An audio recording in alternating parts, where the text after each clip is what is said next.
नेता नहीं हैं। आजम खान समाजवादी पार्टी के नेता हैं, लेकिन हम उनके साथ इसलिए खड़े हैं क्योंकि अत्याचार हो रहा है, अन्याय हो रहा है, और हम लोग अन्याय के खिलाफ थे, अन्याय के खिलाफ हैं और हमेशा रहेंगे, चाहे अन्याय किसी धर्म जाति संप्रदाय के लोगों पर हो।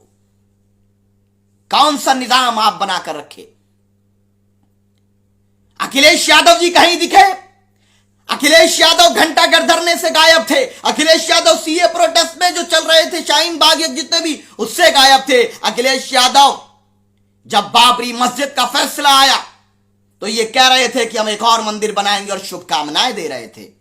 अन्याय जो हुआ उस पर ये शुभकामनाएं दे रहे थे। इनका चेहरा बेनकाब हो चुका है। भारत बंद के साथ, शांतिपूर्ण भारत बंद के साथ इसलिए थी क्योंकि हम लोगों की विचारधारा न्याय के लिए है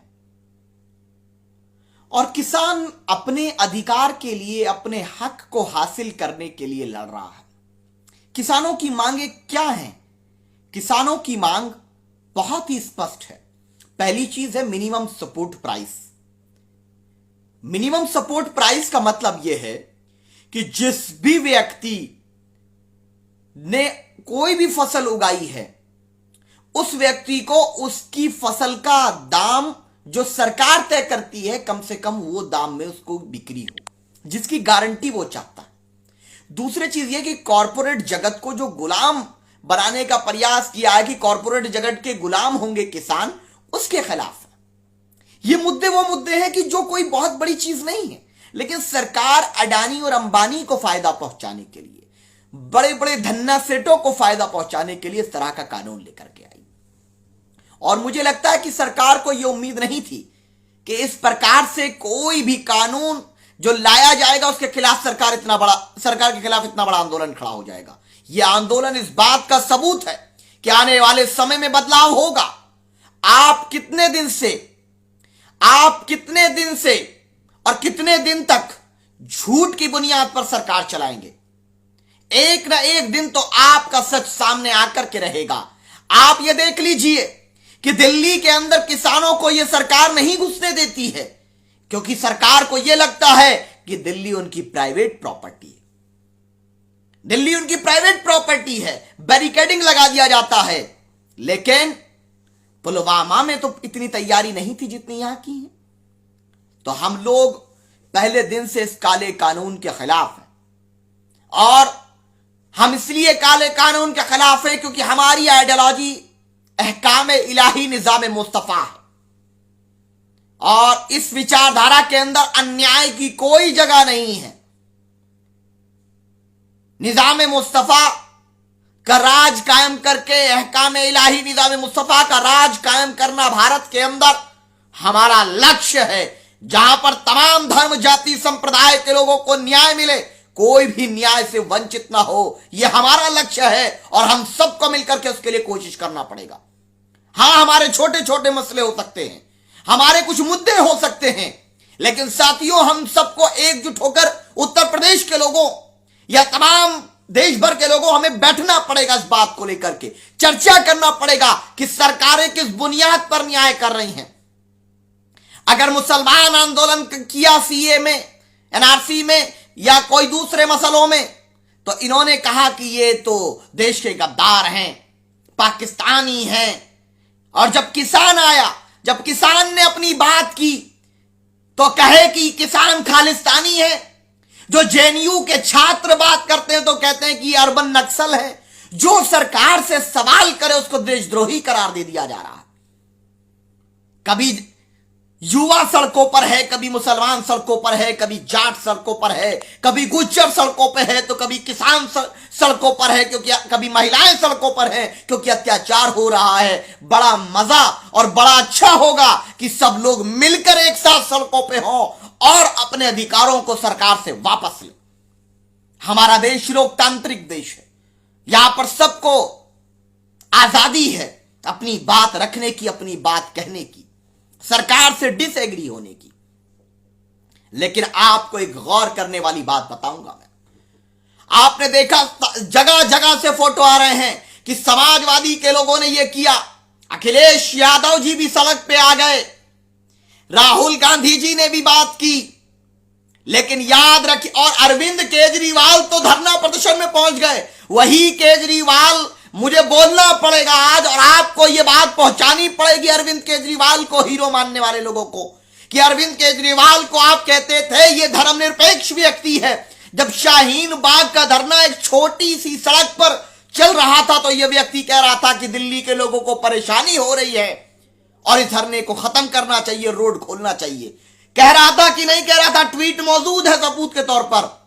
लेकिन आज यह व्यक्ति कह रहा है कि किसानों ने पूरे दिल्ली को ब्लॉक किया और मैं किसानों के प्रदर्शन में, धरना प्रदर्शन में पहुंच रहा हूं। बिल्कुल पहुंचना चाहिए, लेकिन यही जज्बात जब भारत के लोगों से नागरिकता के अधिकार छीनने की बात की जा रही थी, जब अरविंद केजरीवाल के मुंह में दही जमी हुई थी। ये अखिलेश यादव जी, जब आजम खान साहब का मामला आया तो कहते, जो पत्रकार ने कहा कि आपके बड़े नेता जेल में बंद, उन्होंने कहा कि तुम छोटे पत्रकार हो। जो आजम खान की बात करे वो छोटा पत्रकार है। आजम खान हमारी पार्टी के नेता नहीं है, आजम खान समाजवादी पार्टी के नेता हैं, लेकिन हम उनके साथ इसलिए खड़े हैं क्योंकि अत्याचार हो रहा है, अन्याय हो रहा है, और हम लोग अन्याय के खिलाफ थे, अन्याय के खिलाफ हैं और हमेशा रहेंगे, चाहे अन्याय किसी धर्म, जाति, संप्रदाय के लोगों पर हो। कौन सा निजाम आप बनाकर रखे? अखिलेश यादव जी कहीं दिखे? अखिलेश यादव घंटाघर धरने से गायब थे। अखिलेश यादव सीए प्रोटेस्ट में जो चल रहे थे, शाहीन बाग जितने भी, उससे गायब थे। अखिलेश यादव जब बाबरी मस्जिद का फैसला आया तो ये कह रहे थे कि हम एक और मंदिर बनाएंगे और शुभकामनाएं दे रहे थे। अन्याय जो हुआ उस पर ये शुभकामनाएं दे रहे थे। इनका चेहरा बेनकाब हो चुका है साथियों, चेहरा बेनकाब हो चुका है। और आज आपको मैं एक फिक्र दे रहा हूं, आपको एक जहन में यह बात सोचने के लिए अनुरोध कर रहा हूं कि भारत के अंदर, आजाद भारत के अंदर निजाम अंबेडकर की बात हुई, लेकिन जिन लोगों ने निजाम अंबेडकर जी की बात की उन्होंने सरकारें बनाई, लेकिन मुझे बताइए क्या उन्होंने सभी लोगों के साथ न्याय किया? आजाद भारत में पहला धर्म के नाम पर भेदभाव 1950 में हुआ था। यह हमें जानना पड़ेगा। और कब तक हम इनकी चौखटों पर जाकर अपने अधिकार की भीख मांगेंगे? नौजवानों, आए किसान भाइयों, आए युवाओं, आए गुज्जर मेरे भाइयों, यह लड़ाई धर्म की नहीं है, यह लड़ाई न्याय की लड़ाई है। और अहकाम इलाही निजाम मुस्तफा का राज कायम करना, देश में मानवतावाद का राज कायम करना है, जिसमें संपूर्ण अधिकार सबको हो। मैं निजाम अंबेडकर का जिक्र कर रहा था कि निजाम अंबेडकर, आपने देखा कि कहा गया कि निजाम अंबेडकर आएगा तो न्याय हो जाएगा।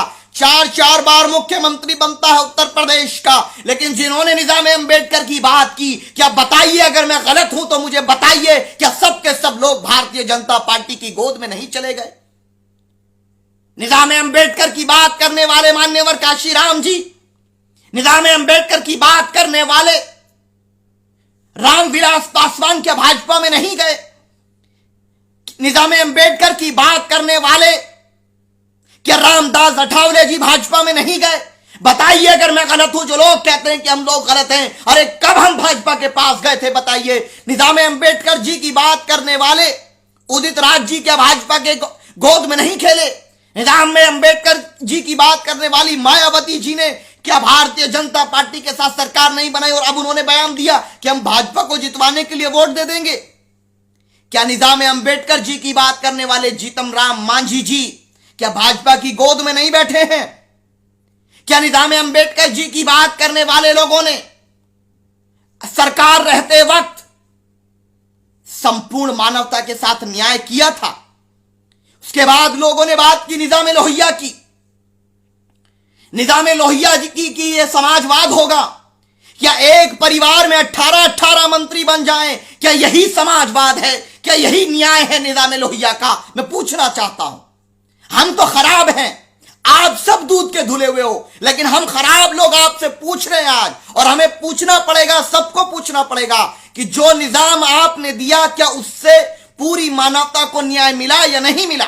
यह जवाब तो देना पड़ेगा। उसके बाद निजाम गांधी निजाम लोहिया में 4-4 बार मुख्यमंत्री बने। क्या बताइए, अगड़े पिछड़े अति पिछड़े सब लोगों को न्याय मिला या नहीं मिला? क्या बेटियों की इज्जत लूटना बंद हुई निजाम अंबेडकर में या निजाम लोहिया में, निजाम गांधी में, निजाम नेहरू में, निजाम सावरकर में, निजाम गोडसे के लोग भी आज मौजूद हैं? क्या किसी की भी के निजाम में, किसी सरकार में, आजाद भारत में क्या बेटियों से बलात्कार होने बंद हुए या नहीं हुए? मुझे जवाब दीजिए। क्या बेटियों की इज्जत सुरक्षित हुई? क्या निजाम अंबेडकर, निजाम लोहिया, निजाम नेहरू, निजाम गांधी, निजाम सावरकर, निजाम हेगडेवार में क्या किसानों को उनकी फसल के उचित दाम मिले आज तक? क्या निजाम नेहरू, निजाम अंबेडकर, निजाम लोहिया, निजाम गांधी, निजाम सावरकर, निजाम लेनिन, निजाम मार्क्स, इन सबकी विचारधाराओं की सरकार में बताइए क्या युवाओं को उनके हिसाब से रोजगार मिला? क्या देश तरक्की किया? क्या किसानों को फसल के दाम मिले? या देश में बलात्कार की घटनाएं कम हुई? क्या भ्रष्टाचार नहीं हुआ? बता दीजिए कोई सरकार जहां जनता को सुविधाएं मिली हो, फ्री शिक्षा, नर्सरी से लेकर शुरू से लेकर आखिर तक फ्री शिक्षा मिली हो, पीने के लिए साफ पानी तक मिला हो, सुविधाएं मिली हो?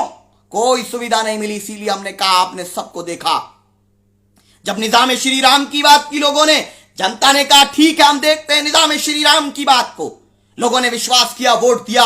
लेकिन क्या निजाम श्री राम की बात करने वालों की सरकार में क्या बेटियों की इज्जत नहीं लूट रही? क्या महिलाओं की इज्जत नहीं लूटी जा रही देश में? क्या किसान तड़प नहीं रहा है? क्या बुनकर समाज नहीं परेशान है? क्या छोटा कारोबारी नहीं परेशान है? क्या अस्पतालों के अंदर मरीज तड़प रहे हैं, कोई सुविधाएं नहीं है? क्या यही निजाम श्री राम है? मैं पूछना चाहता हूं। इसीलिए हमने बात कही निजाम मुस्तफा, अहकाम इलाही, और हम लोग ये वादा करते हैं कि जब अहकाम इलाही, निजाम मुस्तफा की हुकूमत, विचारधारा की हुकूमत भारत के अंदर लागू होगी तो याद रखिए, कोई भी व्यक्ति किसी भी बेटी की तरफ आंख उठाकर नहीं देख सकेगा, क्योंकि मदीना मनव्वरा, मक्का और पूरे अरब मुल्क में निजाम मुस्तफा, अहकाम इलाही से पहले बेटियों की इज्जत नहीं की जाती थी, उनको मार दिया जाता था। लेकिन यह तय किया कि बेटी किसी धर्म की हो। हमारी सरकार यह तय करेगी भारत में अहकाम इलाही, निजाम मुस्तफा के जरिए कि बेटी सिख की हो, बेटी ईसाई की हो, पारसी की हो, जैनी की हो, दलित की हो, आदिवासी की हो, ब्राह्मण की हो, किसी समाज की बेटी हो, कोई भी जालिम उसकी तरफ आंख उठा करके ना देख सके, कोई इसकी इज्जत में डाका ना डाल सके, यह सुनिश्चित किया जाए। हर व्यक्ति को न्याय मिले, किसानों को फसल के दाम मिले, बुनकरों को फ्लैट रेट पर जो सुविधाएं हैं वो सब मिले। यह हमारा लक्ष्य होगा। हमारा लक्ष्य किसी पर अत्याचार नहीं होगा। लेकिन याद रखिए, अत्याचारियों को बख्शा भी नहीं जाएगा। यह कौन सा मैनेजमेंट निजाम है कि जहां ब्राह्मण की गाड़ी पलट दी जाती है और ठाकुर अपराधियों को बचा लिया जाता है?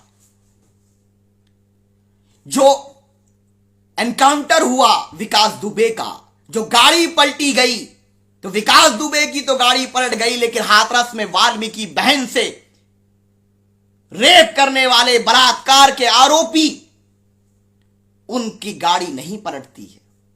क्यों? क्योंकि वो मुख्यमंत्री की जाति के थे, हमारी जाति के थे। इसीलिए आज एक बात मैं एक अपील कर रहा हूं कि एक दूसरे को बुरा ना कहिए, एक दूसरे को बुरा ना कहिए। सबकी पार्टियां हैं, राजनीतिक दल हैं। क्या मुलायम सिंह यादव जी और लालू यादव जी रिश्तेदार नहीं है? रिश्तेदार हैं, परिवार है। फिर भी दो अलग अलग दल हैं। दोनों दल एक दूसरे के खिलाफ चुनाव भी लड़े, लेकिन सहयोग करते हैं, सहयोग करते हैं। जो भी चुनाव भी लड़ते हैं तो सहयोग के लक्ष्य से लड़ते हैं। तो भाई, हर प्रदेश के अंदर जो हमारे दल हैं वो अपने अपने क्षेत्र में काम करें, तो किसी को बुरा कहने से कुछ नहीं होगा। जो जहां जाना चाहता है, जो जिस दल में रहना चाहता है, सबको आजादी है। लेकिन हम अहकाम इलाही, निजाम मुस्तफा की विचारधारा को स्वीकार कर चुके हैं, क्योंकि हम न्याय के रास्ते पर चलना चाहते हैं। हमसे मुराद सब वो लोग हैं जो न्याय के पक्षधर हैं। ये लड़ाई जाति धर्म संप्रदाय को बांटने की लड़ाई नहीं, ये जोड़ने की संघर्ष है। ये सबको जोड़ने का संघर्ष है। और चाहे कोई कुछ भी कहे, हम किसी को बुरा नहीं कहेंगे, हम किसी को गलत नहीं कहेंगे, हम किसी की बेइज्जती नहीं कहेंगे, क्योंकि ये हमारे नबी की तालीम है। हमारे नबी की तालीम है। अगर आप सच्चे मोमिन हैं तो आपको यह तय करना चाहिए कि हम किसी पर बेबुनियाद इल्जाम या फिर ऐसे ही जबान का इस्तेमाल जिसकी इजाजत मजहब नहीं देता कर रहे हैं, तो फिर आप वफादार नहीं हो सकते। हमको आइडियोलॉजिकल अगर डिफरेंसेस हैं उन पर चर्चा करना चाहिए, अपने मुद्दों को जोड़ना चाहिए कि कैसे एकजुट होकर चलें। आज हम सबको इतना बुरा बोल देंगे तो रास्ते बंद हो जाएंगे। हमको रास्तों को खोलना है, रास्तों को खोलना है, और रास्ते तभी खुलेंगे जब एक पॉजिटिव सोच के साथ हम आगे बढ़ेंगे। आज भारत के अंदर किसान आंदोलन में भारत बंद का असर दिखा। पीस पार्टी के लोग गए, दिल्ली बॉर्डर पे भी गए। हमारे जगवीर सांगवान जी, शिवराज पवार जी, संजय गुर्जर जी के नेतृत्व में वहां की टीम गई, क्योंकि पीस पार्टी में सभी धर्म जाति संप्रदाय के लोग हैं। हमारे जो किसान मोर्चा के अध्यक्ष हैं जगवीर सांगवान जी, वो भी उपस्थित रहे, और हमारे अध्यक्ष जी ने साफ तौर पर प्रेस वार्ता के जरिए भी लखनऊ में इस कार्यक्रम को आगे बढ़ाया, क्योंकि न्याय की लड़ाई में सबको एक होना पड़ेगा। और मैं तो कह रहा हूं कि अगर कल सब जितने किसान भाई आए हैं, ये सब के सब अगर सीए के टाइम पे भी एक साथ होते, तो फिर याद रखिए ये काला कानून बनाने की हिम्मत सरकार की ना होती। सब अगर सीए पे खड़े हो गए होते तो देर आए दुरुस्त आए। कुछ किसान भाई तब भी आए थे, और आज भी सब लोग एक साथ मिलकर प्रोटेस्ट कर रहे हैं। मैं उम्मीद करता हूं कि सब लोग मिलकर के कार्य करेंगे। जय हिंद, जय भारत।